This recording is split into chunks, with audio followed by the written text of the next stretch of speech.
national anthem. Well, Felicia said that. Undo the television. You'll get to lead us.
Oh, just keep raising it. Yes, yes.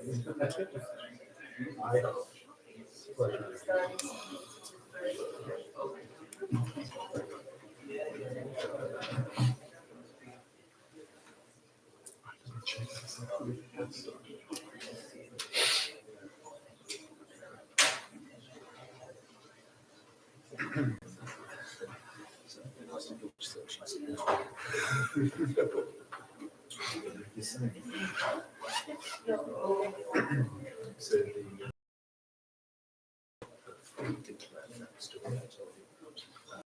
he was also doing that sort of before. So he tried to use it language and illustrating something through the speech just to see the decision.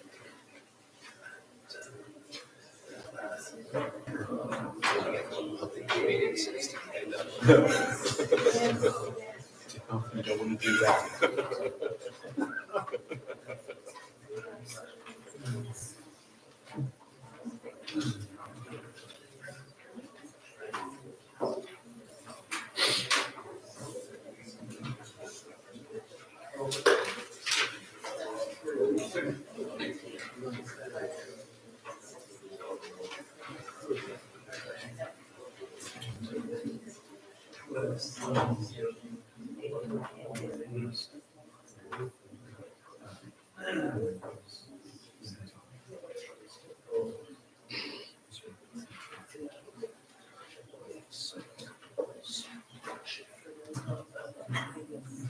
Well, thank you.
Yes. It's also, Yes. Yeah. particularly so soon after. I haven't realised I did. So where did it go? So it was office. I understood. Actually, Yeah. it's nice.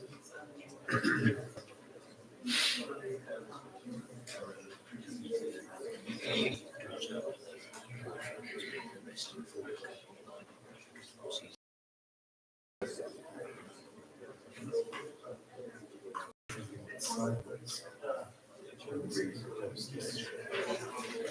Yeah. Speaks of it.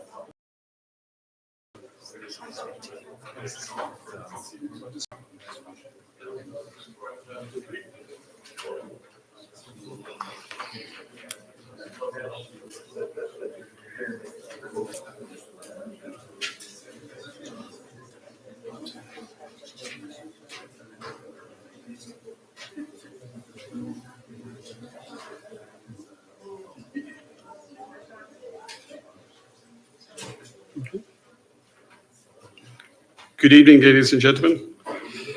Good evening. Let me establish the protocol before we start. To our special guest of the evening, Mrs. J.S Archibald, wife of the late Dr. J.S Archibald QC. The Premier, I believe, is on his way.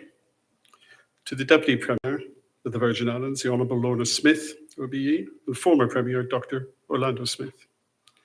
Attorney General, Honourable Don Smith, Deputy Governor, Mr. David Archer, and Dr. Alison Flax-Archer. Leader of the Opposition, the Honourable Ronnie W. Skelton and Mrs. Janice Skelton.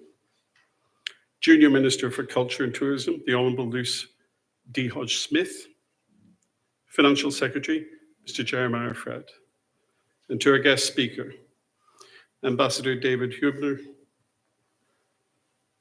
Ladies and gentlemen, welcome.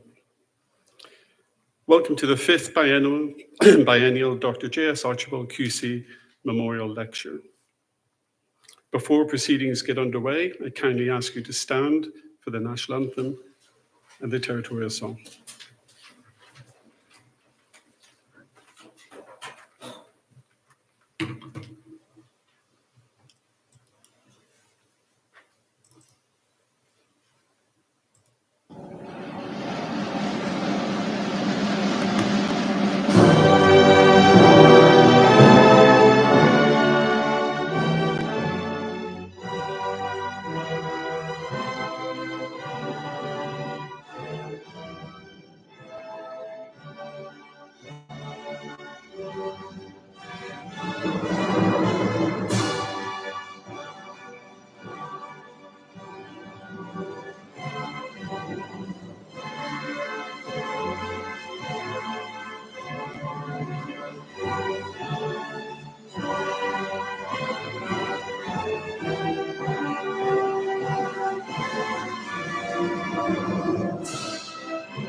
Out of the huts of history's pain, our ancestors bled and died.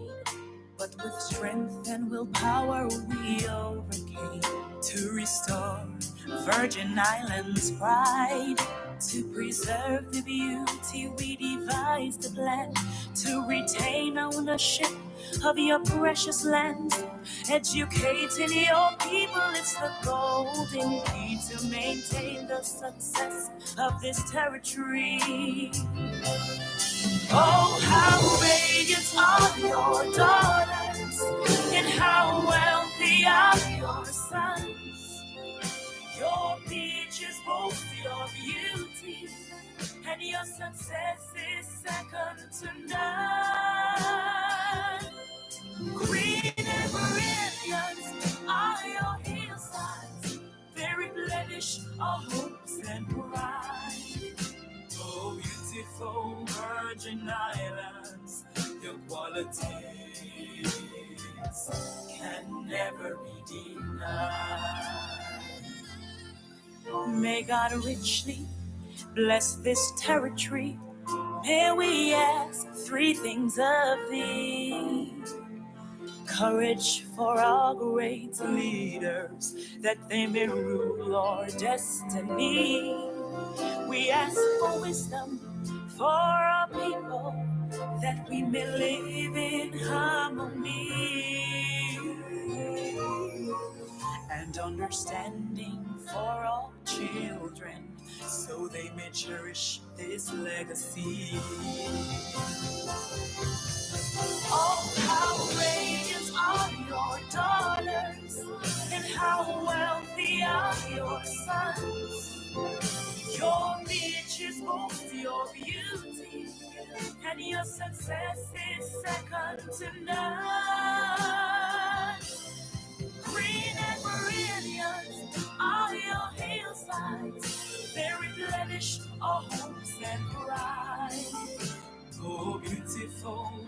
Virgin Islands. Your qualities can never be denied.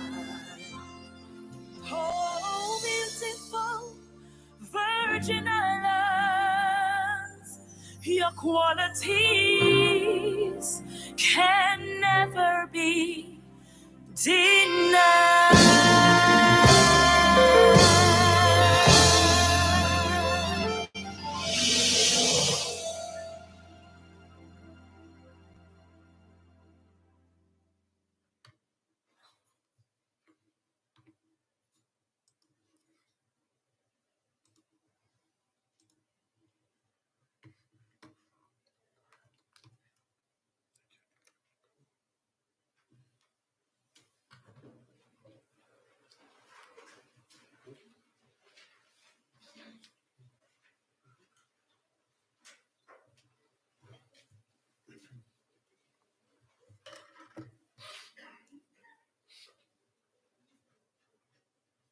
Good evening.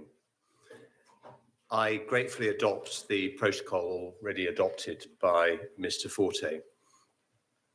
I'm honoured to represent the BVI Bar Association in introducing the Dr. J.S Archibald QC Memorial Lecture Series.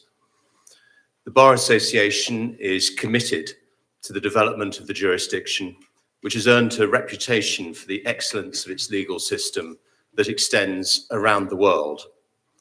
As part of the Bar Association's commitment, it has proudly supported this lecture series since its inception.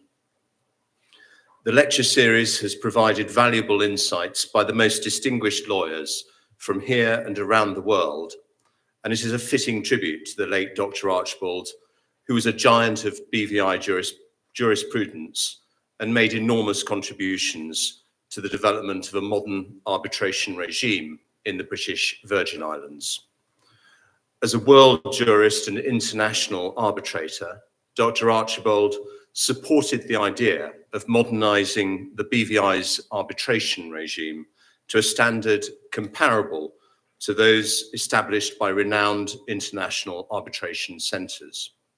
Dr. Archibald ensured that the Arbitration Act 2013 reflects a legal framework that promotes flexibility in arbitrating disputes, promotes the speedy resolution of disputes with limited court involvement, gives prominence to the interests of the arbitrating parties, and prevents unnecessary restriction in the grant of awards and costs to the arbitrating parties. The Act was also designed to, and was successful in enabling the arbitration of both domestic and international disputes.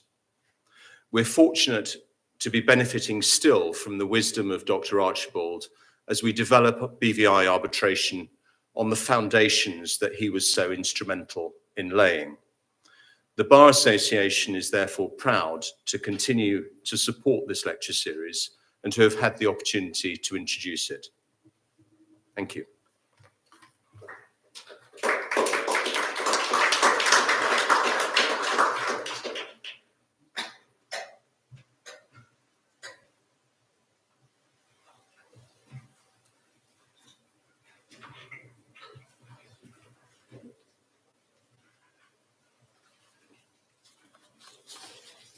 Good afternoon. I too adopt the protocol that has been established. Dr. J.S. Archibald QC, whom I will refer to as Joseph throughout this introduction for the obvious reason, the third of 11 but the second of 8 surviving siblings, was born on St. Kitts on the 27th of January 1934. His father, William, was a tailor. He tailored suits for members of the legal profession, including the judiciary. Joseph made the buttonholes and was so good at it that one of his sisters dubbed him the neatest buttonhole maker. His mother, Mildred, was a seamstress. She sewed the shirts, reversed tattered collars, and was unquestionably the family disciplinarian. The St. Kitts of 1934 and his parents' not so lucrative professions meant that Joseph was born into a family of slender means. But although the education of both parents terminated at the level of the primary school, they had continually encouraged their 8 curious and talkative children to look forward to higher education. They all took up that challenge, but Joseph was always considered the star, so he had to take it a little further. He had a pre-law school meteoric educational journey. From the Bastia Boys Primary School, he'd flown through the St. Kitts Nevis Anguilla Grammar School, where he attended on scholarship, skipping a grade or 2 in the process. After a brief stint as a civil servant in the government of St. Kitts Nevis Anguilla as clerk to the Executive Council, he was off to London, where the bar finals of December 1959 came next, followed by his call as a barrister at Law Lincoln's Inn in July 1960, and the Inns of Court Special Certificate in Public International Law, also in 1960. His judicial and legal service was no less meteoric, but far more extensive, with appointments in St. Kitts Nevis Anguilla 1960 to 64, the Virgin Islands August 1964 to October 1965, Dominica 1978, St. Lucia 1998, and May 2001 to October 2001. He held positions running the legal and judicial gamut, from High Court Registrar to Acting Justice of the Court of Appeal of the Eastern Caribbean Supreme Court. Joseph's practice at the private bar spanned 46 years, from March 1968 to the time of his death in April 2014. His practice took him across the Caribbean region as a trial lawyer at all court levels and up to the Judicial Committee of the Privy Council in London, all the while maintaining his practice from chambers in the Virgin Islands. Elected founding president of the Organization of Eastern Caribbean States, OECS Bar Association in 1991, he was re-elected in March 1993 to serve until July 1996 and had been made an honorary member until his death in 2014.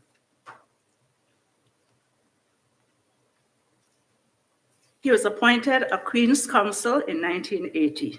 He received the degree of Doctor of Laws, honoris causa, from the University of the West Indies in October 2005.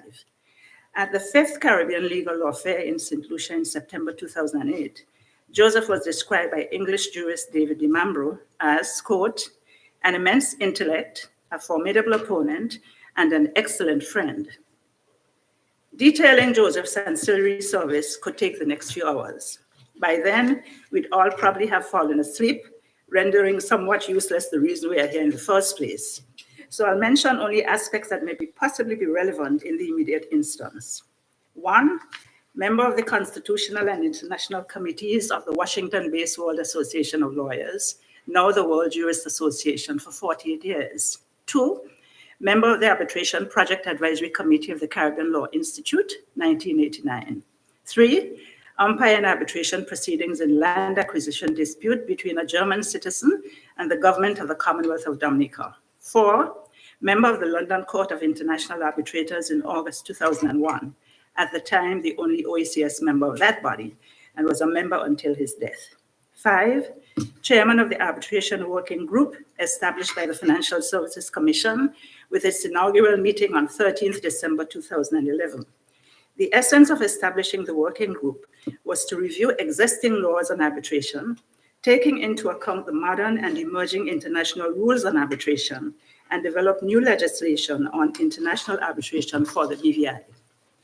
The draft legislation was to have been accompanied by a report, both of which were done, albeit after the passing of the chairman of the working group, but who had served for approximately 2 years. Joseph and I married each other on the 19th of August, 1965, 1 year to the day he'd arrived in the Virgin Islands. He was the fantastic and indulgent father of 3 daughters, Pat, Faye, and Abba, and a more indulgent grandpa to his 5 grandchildren, 3 granddaughters, Kathleen, Giselle, and Olivia, and 2 grandsons, Joseph, the eldest grandchild, and Archie, the youngest, but who share the same birthday of 12th September. Of course, if Joseph were here, he would have told you that that was all a part of his legal plan. The only male in a house of females, Joseph encouraged his women to be strong, independent, and decisive. Women are the stronger sex, he told his daughters, but don't tell your mother I said that. Whenever you are going on a date, make sure you have money in your purse to take a taxi if you need to get home. Marry a man who loves you more than you love him. When counseling a young man, he'd advise, marry a woman who challenges you. Joseph disdained tears. They were a sign of weakness, although the strong man's dam did break over the grave of his mother, who had died only 2 weeks after his father, and over the grave of his mother-in-law, whom he dearly loved. The third time that dam broke was at the funeral service of his hours-long, fiercely debating partner and dear friend, Elma Teresa Watson Gordon, whom most people knew as Terry. For him, there was an order to life: God, family, then everything else, notwithstanding his being an occasional contradiction in terms. For despite his delight and insistence in holding monthly family meetings, the minutes of which he personally and meticulously recorded, there was much of great consequence that his family did not know about. For him, protection of his family of females included withholding certain pieces of critical and sometimes compromising information from the stronger sex in the interest of his kind of peace, reflecting his life as lived in Shakespearean terms. Joseph, quote, looked on tempest and was never shaken. Sonnet 116.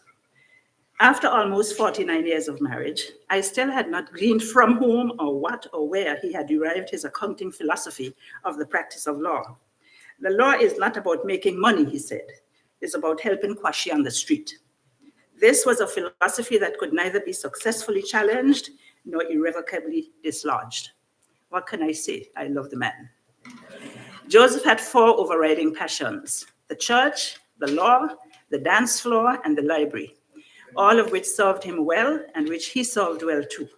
Not surprisingly then, he was a member of the World Methodist Council, 1976 to 81, and further, after his 2-year vice presidency of the Methodist Church in the Caribbean and the Americas, a quadrilingual church, by the way, comprising 8 districts with islands stretching from Trinidad and Tobago in the south to the Virgin Islands in the north, with Haiti and Jamaica in the northwest, Bahamas, Turks, and Caicos still farther north. The Americas are represented by Guyana on the South American continent, and Belize, Honduras, and Panama, Costa Rica in Central America.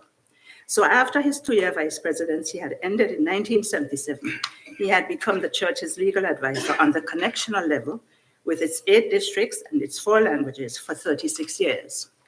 Almost by extension, he had become the principal legal advisor to the Caribbean Conference of Churches, 1973 to 81, 1990 to 91. The pace at which this 5'5", 3 3/4 height body moved and the breadth of his service, professional and ancillary, defy logic and make you dizzy. His passion for the law perhaps need no further explanation, since hopefully that has already been extensively discussed. He enjoyed music of widely different genres and took over the dance floor whenever it beckoned him, and even when it did not. Everyone knew to clear the floor to give him space to either twirl his dance partner or to guide and glide her. Or sometimes he'd shake his shoulders and, reminiscent of the twist of the 1960s, he'd wind his waist and kick his feet until his diminutive body was down to the floor. The library was his favorite place, whether his treasured law library in Chambers, or his vast private library in his study next door master bedroom, or his wife's theology library on the ground floor. He read widely, and with a memory more nearly akin to that of an elephant, his brain itself had become a veritable library with an instant and accurate recall that was truly astonishing. Joseph died where he'd always wanted to die, in his bed at his home in McNamara, Tortola, in April 2014, after a brief illness.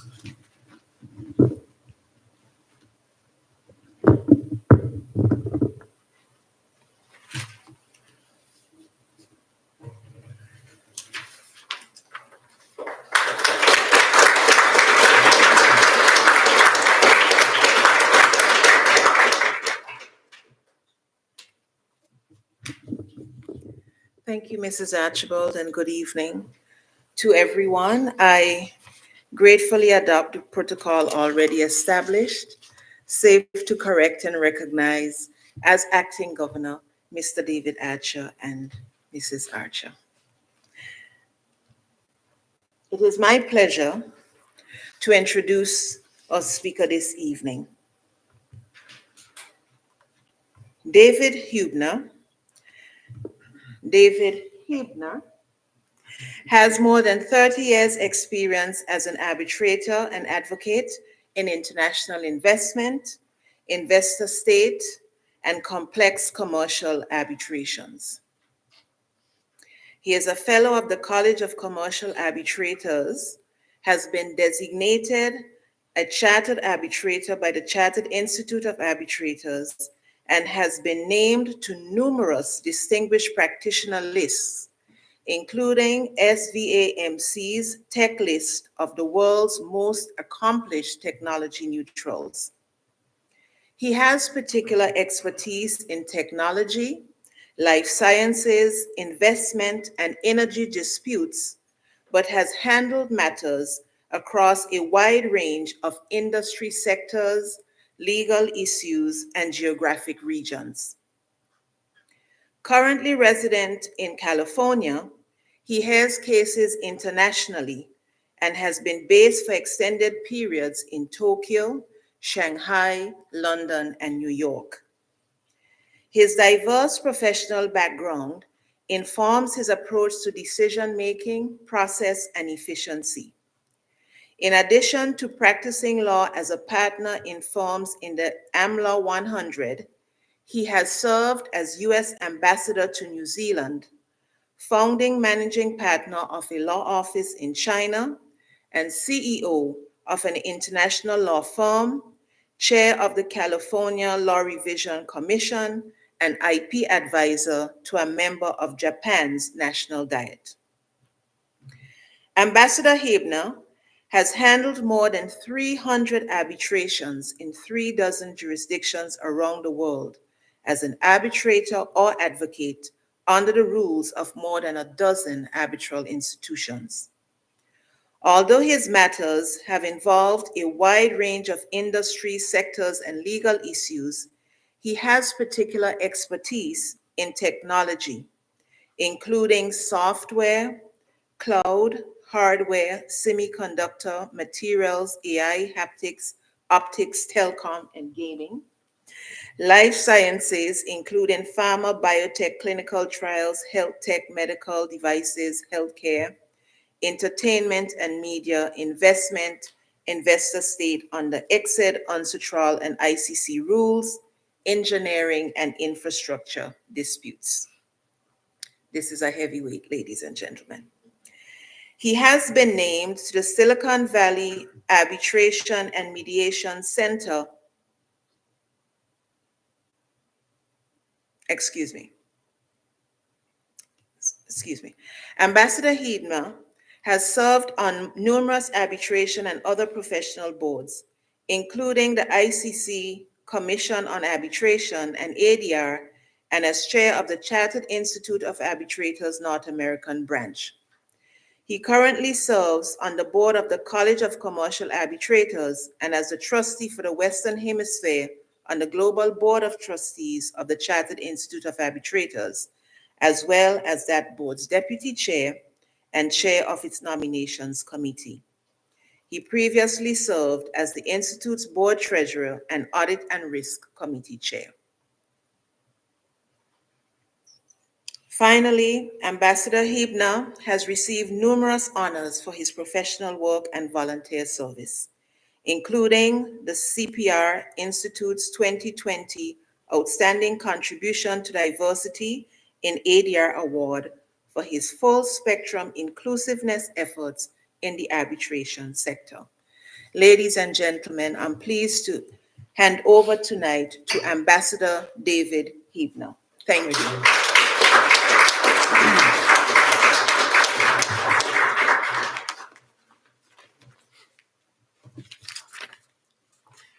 Engamana, Engareo, Rao, Rangatirama, Tenakoto, Tenakoto, Tenakoto, Katoa. Enga Tinimata, Hairi Hairi, Moe Me Ra, Kiora, Hui Hui, Tato Katoa. In the language of the first people of Aotearoa, now better known as New Zealand, I've just acknowledged the spirits of those who have gone before us, honored the land on which we meet, welcomed you to this gathering and thanked you for allowing me to speak. As ambassador, I began my public remarks with that traditional Maori welcome because of the depth of meaning conveyed in those few words. I do so now because it's important to remind ourselves that we are not sui generis or exceptional singularities. We each fit into a broader context and a long progression of people who blaze trails before us. We cannot and should not speak ourselves without first acknowledging them and their legacies. I thus recognize and thank Dr. Joseph Samuel Archibald QC, in whose honor this annual lecture is named. It is a great honor to be offering remarks in memory of such a distinguished jurist, international arbitrator, and public servant as Sir Joseph. Thank you to Attorney General Don Smith for the gracious introduction this evening. I'm honored by your presence and by the presence of so many other dignitaries in the audience. As a former diplomat who occasionally made protocol errors, I am not going to thank other folks individually for risk of doing folks in the wrong order. So please, apologies for not endorsing the protocol list. I'd also like to thank Mrs. Archibald for being with us this evening. It's an honor to meet you. And I'd like to thank Shan Greer, the CEO of the BVI International Arbitration Center, for inviting me to speak. On a personal note, it's a great pleasure to see Shan, who chaired with great skill and efficiency a tribunal on which I sat with her a few years ago in a very complex international energy sector case. The center and the BVI generally is in excellent hands with her at the helm. It's also a pleasure to see other friends in the audience, including my colleague on the global board of the Chartered Institute's Board of Trustees, Aaron Dowling-Hussey in the back, and colleagues like Barry Leon and Murray Smith. Thank you, everybody, for coming. Now, I understand that oil and gas and fintech are of particular interest here in the Caribbean, and I've handled cases in both areas. At the risk of disappointing folks, though, I'm not going to focus on any specific sector. From among many options, and Shan asked me to speak on whatever I pleased, I would like to cover quickly three topics: technology, environmental sustainability, and state conflict. Apologies for the folks in the audience who are not lawyers or arbitrators. There will be a little bit of arbitrator speak in all of this, but I'll try to minimize that. Each of those areas is a disruptor. Each is relevant wherever we happen to live and whatever profession we happen to practice. And I think particularly in the legal sector, all three tend to be under prioritized. I've spoken on each at length elsewhere, but tonight I'll skip over them all lightly. So first, technology. It's a vast territory, including even within the arbitration sector. We often focus as arbitrators and lawyers on practical applications such as cybersecurity risk, virtual hearing technologies, and new areas of dispute, such as blockchain and crypto contracts. I'd suggest that we all, whatever our profession, need to look deeper at the reality that non-biological entities may and will become more efficient and accurate at the job some of us do than we ourselves as humans are capable of. Just looking at the arbitration sector, all forms of dispute resolution are algorithmic, by which I mean they are processes of collecting, organizing, and evaluating inputs to produce outcomes per certain rules. It would seem that such functions seem to fall within the natural competitive advantage of machines, which, unlike humans, are designed solely and relentlessly to compute. If computers are already autonomously landing aircraft, piloting spacecraft, and diagnosing disease, it would be a mistake for lawyers to assume that such machines could never evolve to determine the outcome of a contractual dispute or to perform other functions that lawyers are currently performing. We've already seen impressive steps in that evolution. Online dispute resolution systems at eBay, PayPal, Amazon, and other online platforms are already processing, in other words, resolving, more than 100 million cases per year, most of those cases without a third-party human intervening to make the decision. Further examples include electronic modules used in the state of Ohio, in my country, to decide tax assessment disputes, and electronic modules used in the Netherlands to divide assets in divorce proceedings. Our real future, though, in my view, is not human-designed facilitative software or even generative novelties like ChatGPT, which everyone is talking about at the moment, but next-generation artificial intelligence, which may progress several steps, including to what's called theory of mind artificial intelligence, and that is where the computer itself learns autonomously of inputs by humans, or even the ultimate science fiction step that we are familiar with from movies of self-aware artificial intelligence, which understands what it is and that it is distinct from the humans who programmed it. All of this is a hot topic because of ChatGPT, but the concept is not new.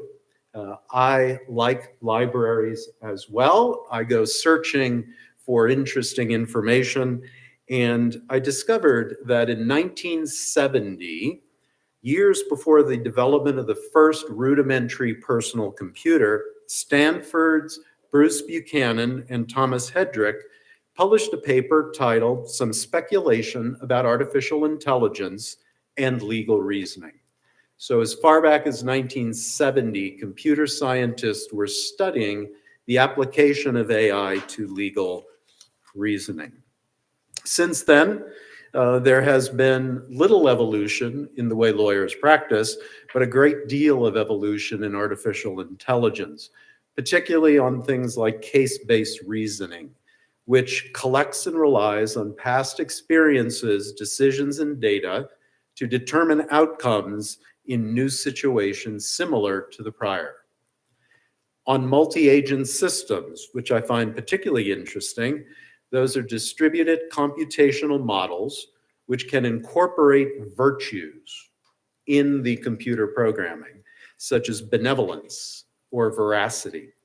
And the semantic web, first postulated in 2001 by Tim Berners-Lee, the father of the World Wide Web, which comprises methods allowing machines to actually understand the meaning of information rather than simply locate and sort it. And that's worth thinking about. Machines that are not only faster than we are, but maybe more precise, maybe more intuitive, maybe less susceptible to bias, and maybe less susceptible to distortive emotions such as physical attraction, pity, or empathy. And if you're thinking, well, we will always, as humans, have a competitive advantage in identifying deception, particularly as lawyers, I will say that most studies that I've seen indicate that people are only able to detect about 50% of the lies they are told. fMRI technology, which is in wide use medically, identifies human deception between 76 and 98% of the time. We just have not figured out how to wire it to people in a court. Most court systems, I think, would resist feeding people through the machine as they're being questioned.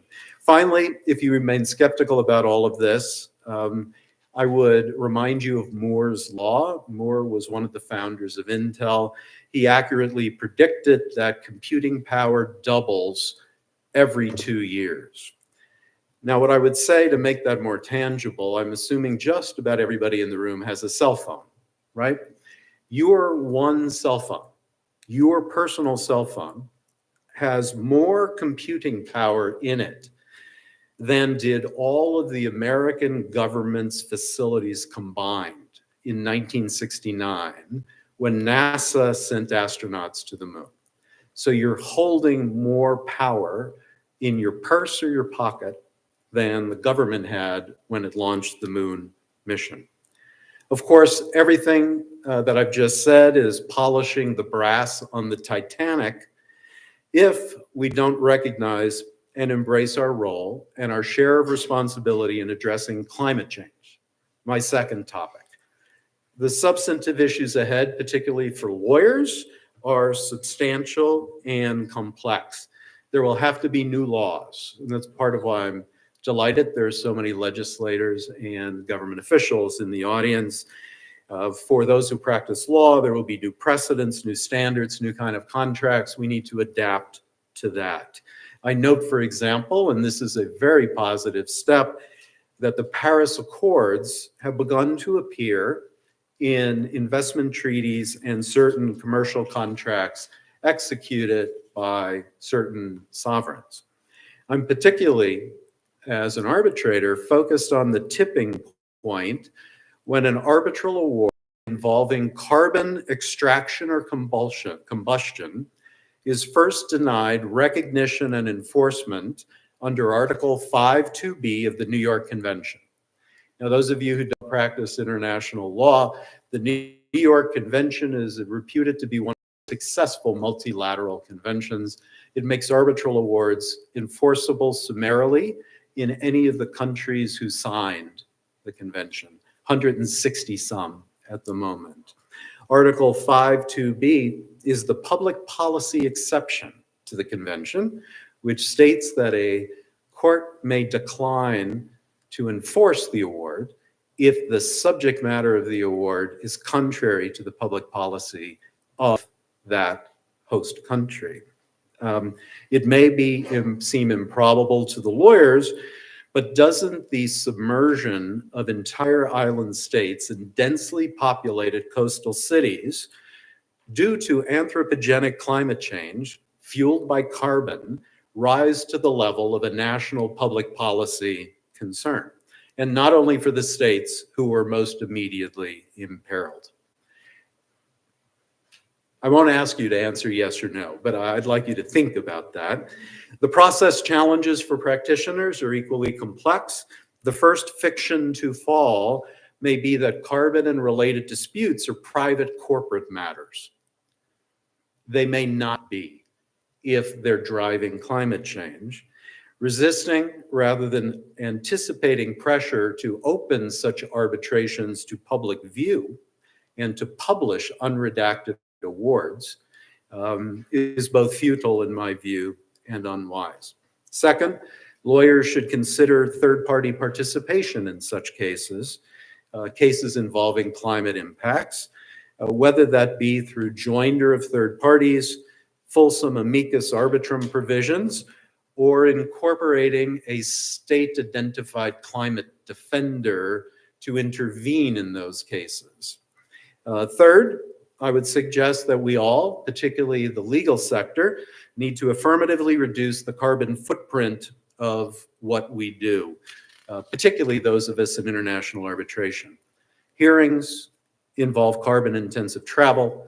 The circuit of conferences expands annually.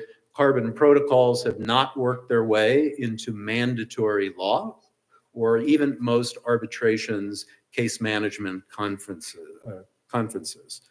Our sector's contribution may be modest, but that does not relieve us of our professional and moral duties. Business during COVID taught us there are other ways to do it. Finally, I would ask, how many folks in the audience develop a carbon budget each year? Children or grandchildren? when you go home, ask your children if they would like you to develop a carbon budget to help soften the impact of what we're all doing to their futures. Most of us have financial budgets. We should have carbon budgets. I accepted Shan's invitation to come here today, but that involved foregoing two other things so that I stay within my own carbon budget, which I began setting many years ago. Now, it's easier for some of us. I live in the California desert where we have sunshine 362 days a year on average. So I generate all of my electricity from the roof. I know not everybody can do that, but we should all be thinking about what we can do. Now, finally, so that I don't tax your patience and overstay my welcome, I'll turn to the third issue, which is the most disruptive of disruptors, which is state conflict. Most of us today in the room really began seeing the world around us in the mid-70s or later. That likely means that we view as normal contained military conflict and relative world peace, enormous and ever-growing volumes of international trade and travel, instant communications, and reliable, secure supply chains. The infrastructure responsible for all of that, though, is relatively new. It's the United Nations, the World Bank, the European Union, the New York Convention, all of which were born out of the cataclysm of World War II, which, in my view, was woefully misnumbered if you understand human history. It wasn't two, it was a much higher number. Understanding that history, I think, helps us focus on two interrelated foundational realities of arbitration. First, arbitrators and arbitral institutions have no independent instrumentalities of compulsion. That means we arbitrators can be stern and authoritative. We can be correct in what we do, but our effectiveness depends wholly on the threat of state action to enforce our awards. Second, our sector exists and operates only because of sovereign sufferance, only because a critical mass of national governments have concluded that supporting extra-governmental dispute resolution is in their interests. That sovereign sufferance is not immutable. It can and will change as calculations change. For example, in 2020, the Russian Duma passed Public Law 171FZ, which permits Russian persons and entities that are subject to restrictive measures abroad, in effect, to unilaterally remove into the Russian courts any dispute in which they are embroiled overseas. Now, the Russian Supreme Court a year later upheld the law's constitutionality and confirmed that it would be interpreted broadly. In other words, the Russian entity did not need to show any actual bias or irregularity in the foreign proceeding in order to obtain an anti-suit injunction and move the case back to Russia. Less starkly, in my home country of California, I've seen the state adjust its sufferance of arbitration, particularly with respect to protecting consumers and employees from imposed arbitration clauses. Those of us who practice in California know that if you are asked to sit as an arbitrator, there's a very lengthy set of disclosures you have to make. So the parties make an informed decision about whether they think you can be impartial and fair. Those requirements strike many arbitrators as intrusive and annoying, but they are a response to political pressure, which the arbitration sector itself failed to address. So what do we do about all of this? For the lawyers and the arbitrators in the audience, I would say it's important to become more politically active in the interface between arbitration and sovereigns by whose sufferance we operate, so that our political leaders and our public officials understand the great value of what we do, and not just value to ourselves, but value to the continued health of the economies in which we operate. And I would certainly urge all of our arbitrators and lawyers in the audience and the groups in which you belong to advocate with the political sector on the importance of arbitration, as our forebears did when they carried the water of persuading so many governments to approve the New York Convention.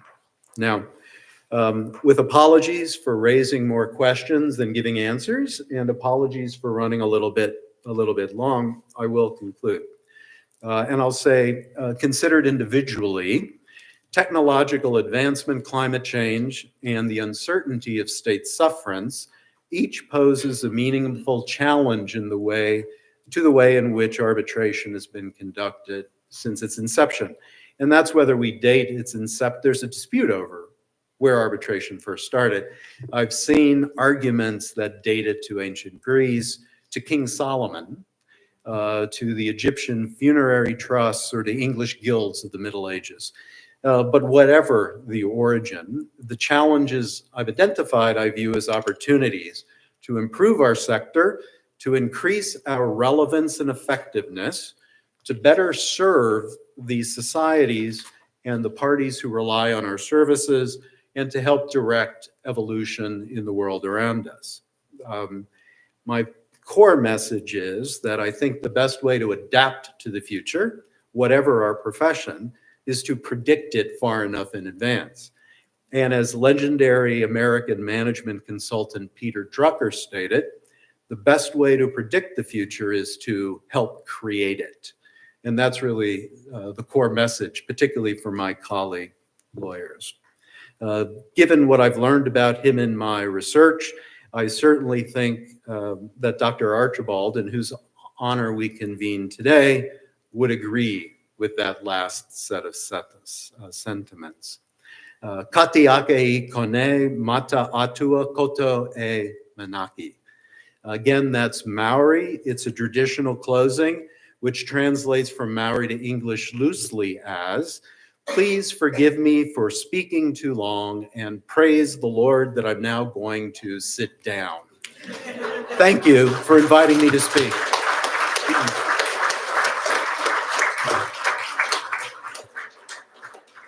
I'd like to adopt the protocol previously established and give a sincere thank you to our speakers for a stimulating discussion on arbitrator subject matter. As we come to a close to the Archibald Lecture, I would like to take this moment to express our sincere gratitude to all of you joining us today. It has been an honor to host such an insightful and thought-provoking discussion on the future of arbitration, particularly in the face of dynamic external factors such as technological innovation, climate change, and evolving state actions.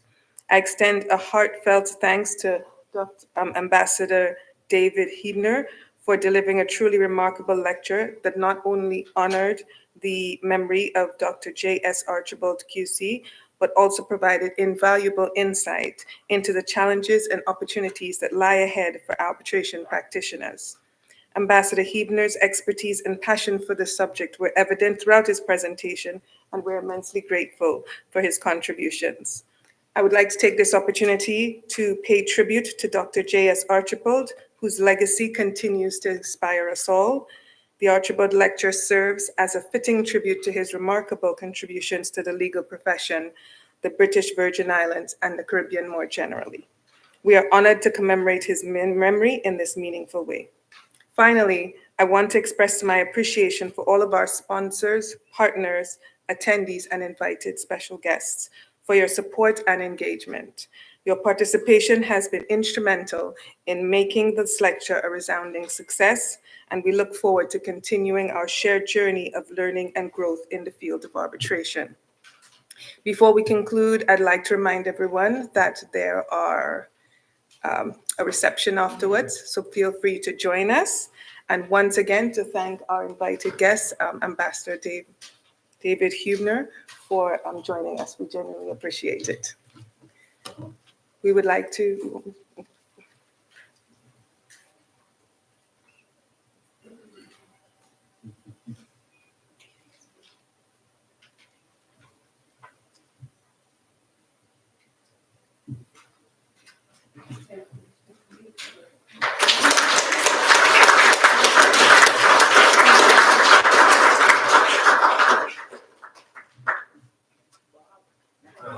Thank you, everybody.